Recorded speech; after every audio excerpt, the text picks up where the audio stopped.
Vidéo La mort de Staline. Pourquoi vous devez voir cette comédie en salle? Ce mercredi bus, voici donc la comédie qui s'est attiré les foudres des autorités russes, et qui fait rire jaune.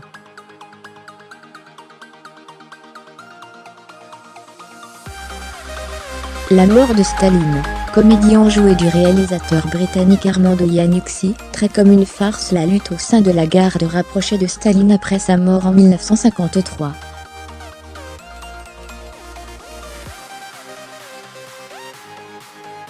Dans la nuit du 2 mars 1953, un homme se meurt, anéanti par une terrible attaque.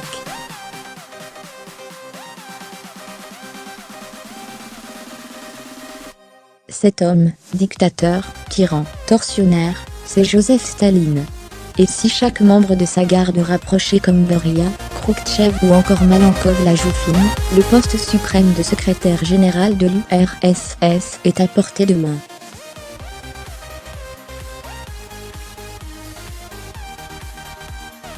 En salle mercredi, La mort de Staline sort en France en pleine crise diplomatique entre la Russie et plusieurs pays occidentaux, à la suite de l'empoisonnement début mars au Royaume-Uni de l'ex-espion Sergueï Skripal, et de sa fille, attribuée à Moscou.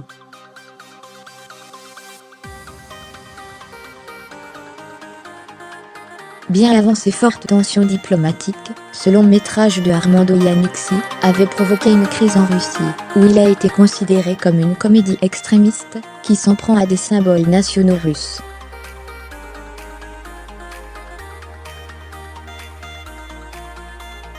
Le film a vu sa licence de distribution annulée par le ministère de la Culture 2 jours avant sa sortie en Russie, en début d'année.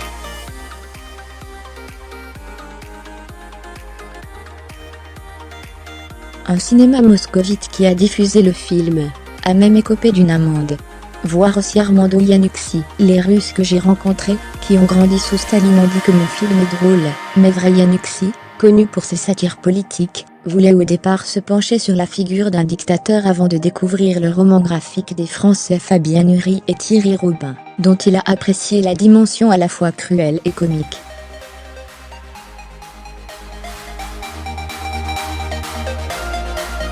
Il l'a porté à l'écran avec une distribution enlevée, réunissant Steve Buscemi, Fargo, Jeffrey Tambor, Transparent, et l'acteur de théâtre Adrien Mcloughlin, dans le rôle du petit père des peuples.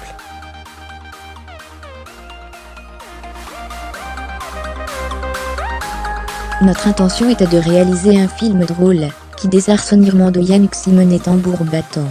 Le film, tourné en anglais, débute alors que Staline fait un malaise un soir, obligeant sa garde rapprochée, Beria, Khrouchtchev, Molotov, Malenkov parmi tant d'autres, à s'organiser.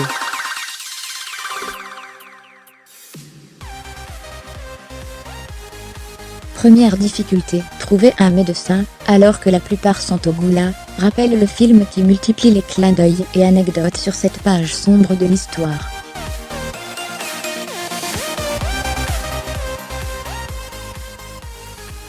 Staline aimait regarder des westerns. Beria glissait des tomates dans les poches des gens. Le fils de Staline, Vassili, a caché être responsable d'un crash qui a causé la mort de l'équipe de hockey, et a remplacé tous les joueurs, sans rien dire pour échapper à la disgrâce, raconte le réalisateur qui s'est beaucoup documenté.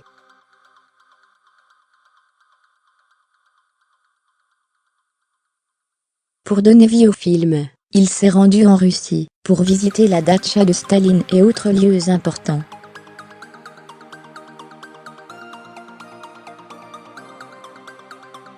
Le film a en revanche été tourné à Londres. Après la mort de Staline, la course au poste de secrétaire général est lancée, avec son lot de coups bas et trahisons.